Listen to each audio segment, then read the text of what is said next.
Some rural homes do more than cost less. In a few countries, buying or renovating one can come with grants, tax breaks, relocation payments, or government-backed support. But there is a catch. These are not free houses. They are not free salaries. They are deals designed to bring people back into villages that are slowly emptying out. So this is the real list. 7 countries where rural homes can still come with cash, tax breaks, or renovation support. And the catch that most headlines leave out. Starting with the country that made this entire trend famous. Italy. You have seen the €1 home stories. You have probably seen headlines about Italian regions offering €28,000 or more to people willing to move to small towns. And broadly speaking, those headlines are based on real programs. Regions like Calabria and Sardinia have launched initiatives offering financial incentives to attract new residents, particularly to villages that are losing population at an alarming rate. Some municipalities have offered grants in the range of €28,000, give or take depending on the specific program and the region running it. The idea is straightforward. Rural Italy is emptying out. Young people leave for Milan or Rome or leave the country entirely. Villages that once had thousands of residents now have a few hundred mostly elderly people. The local governments are desperate to reverse this trend, so they dangle financial carrots. But here is where it gets complicated, and this is the part most people skip. Those €1 homes are not really €1 homes, and this is the pattern that matters across the whole video. The cheaper the house looks up front, the more carefully you need to check what the government expects after you buy it. The purchase price might technically be €1, but the mandatory renovation cost can easily run into €50,000, €60,000, or even over €100,000. You may also have to start work within a year and finish within 3. Miss the deadlines and the penalties can wipe out the deal. Add permits, contractors, title checks, and rural bureaucracy, and the cheap house can quickly become a serious project. The lifestyle trade-off is also significant. These are not towns with co-working spaces and craft coffee shops.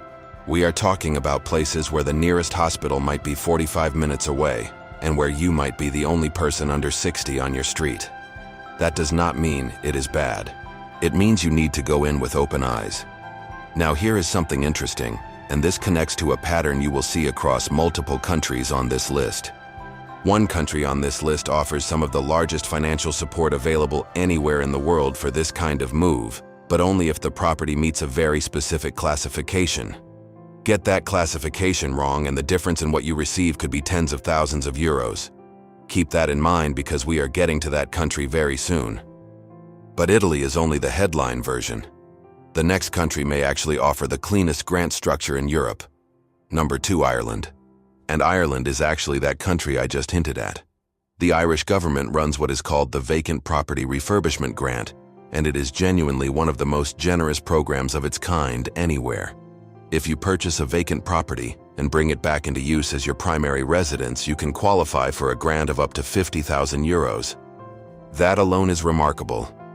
But here is where the classification matters enormously. If that same property is classified as derelict rather than merely vacant, the grant ceiling jumps to €70,000.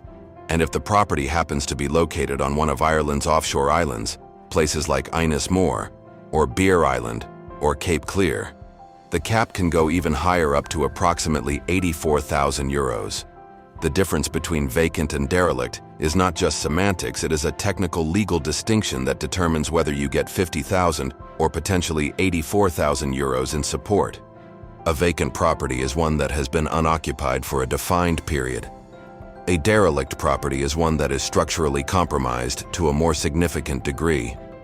The classification is assessed officially, and you do not get to choose which category your property falls into. So if you are scouting properties in Ireland with this program in mind, you need to understand this distinction before you make an offer on anything. The catches with Ireland are real, but manageable.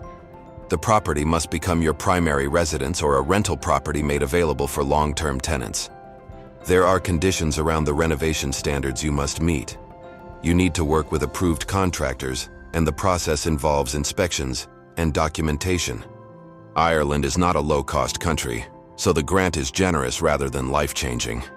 Still, compared to many alternatives, the program is substantial, structured, and relatively clear. If you are researching villages or rural properties in person, Expedia and Kiwi links are below for comparing accommodation and flight routes before booking a scouting trip. Now the list leaves Europe, and this next country is dealing with rural decline on a completely different scale. Number 3, Japan. Japan approaches this problem differently than European countries, but the underlying motivation is the same. Rural depopulation in Japan is severe. Some villages have literally 0 children. The Japanese government and various prefectural and municipal governments have created relocation support programs that can include financial incentives, sometimes in the range of several million yen, which translates to meaningful money in dollar or euro terms. Some programs specifically target families offering additional support per child to encourage young families to settle in rural areas. There are also programs connected to Japan's IKEA, or abandoned house inventory, which numbers in the millions. The catches in Japan are culturally and practically significant. The language barrier in rural Japan is substantial. Outside of major cities, English proficiency drops dramatically. Visa requirements for non-Japanese citizens add another layer of complexity. You generally cannot just show up and buy a rural house and collect a grant. You need a valid residency status. The homes available through IKEA banks are often in very remote locations, and like Italy, the renovation costs can be significant. Japanese rural communities are also deeply traditional, and integrating as a foreigner requires patience, cultural sensitivity, and genuine commitment. But for those willing to embrace it, the quality of life in rural Japan can be extraordinary. The safety level is almost unmatched anywhere in the world.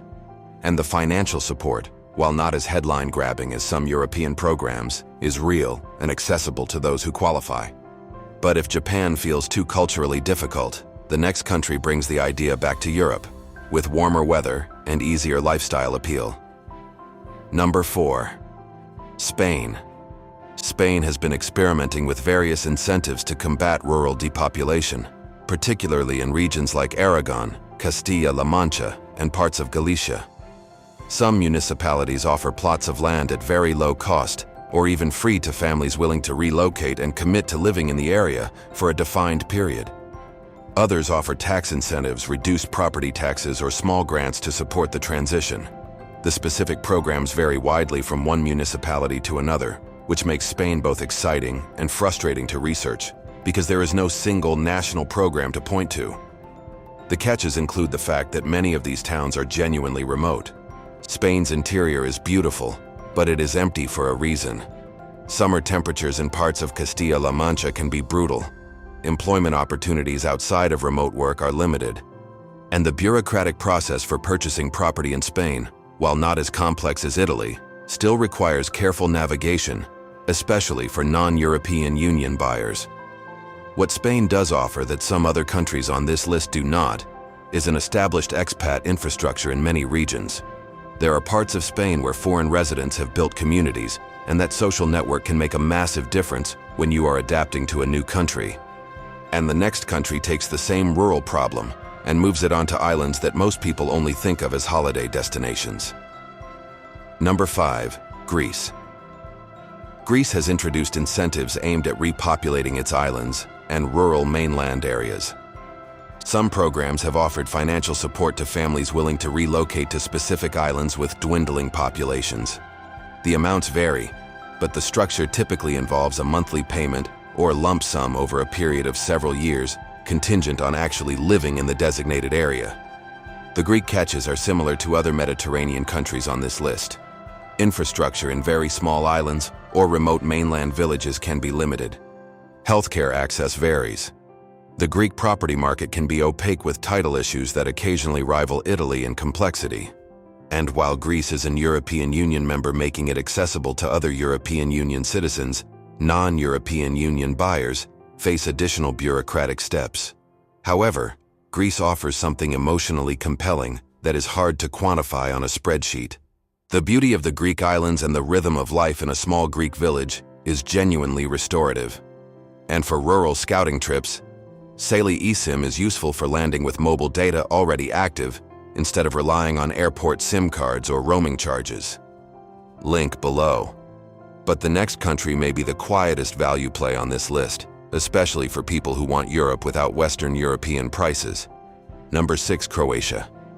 Croatia has been gaining attention for its incentive programs targeting rural depopulation, particularly in the Slavonia and Lika regions. Some municipalities have offered building plots for a symbolic price or grants to support home construction or renovation. The catches in Croatia include the fact that the most incentivized areas are often the least developed. Slavonia is beautiful agricultural land, but it does not have the coastal glamour that draws most people to Croatia in the first place.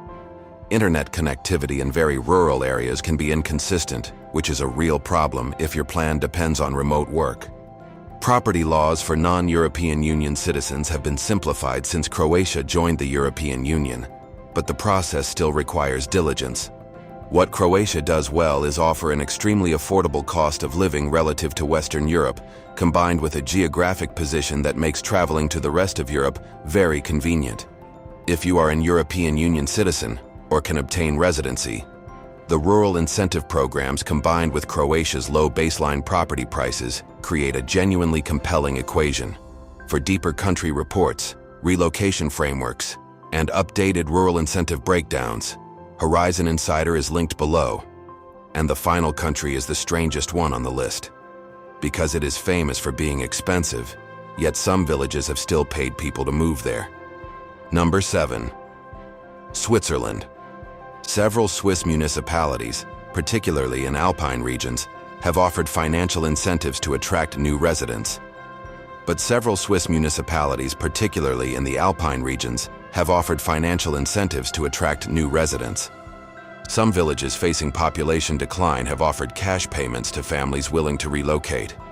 The amounts and structures vary, but the motivation is the same as everywhere else on this list. The catch with Switzerland is that the bar for eligibility tends to be higher. Some programs require you to be a Swiss citizen or permanent resident. Others require you to commit to living in the municipality for a minimum number of years. And while the incentive might be meaningful, the overall cost of living in Switzerland is among the highest in the world.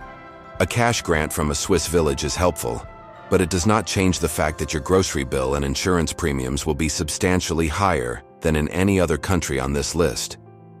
What Switzerland offers in return is extraordinary infrastructure even in small alpine villages, world-class healthcare, excellent public education, and a level of civic organization that most countries can only aspire to. The quality of life floor in Switzerland is remarkably high, even in its most remote corners, so that is the real pattern. These countries are not giving money away out of kindness. They are trying to solve a problem: empty villages, aging populations, abandoned homes, and rural economies that need new residents. That is why the opportunity exists, but the catch is always the same. The headline number is not the real cost. A €1 home can become a €100,000 renovation. A cash grant can come with residency rules. A beautiful village can also mean limited healthcare, fewer services, and a very different pace of life. So the question is not just which country offers the biggest incentive. The question is, which place would actually make sense to live in? Because the best rural home deal is not the cheapest one. It is the one where the money, lifestyle, legal rules, and long-term commitment all line up. Drop a comment with which country surprised you most.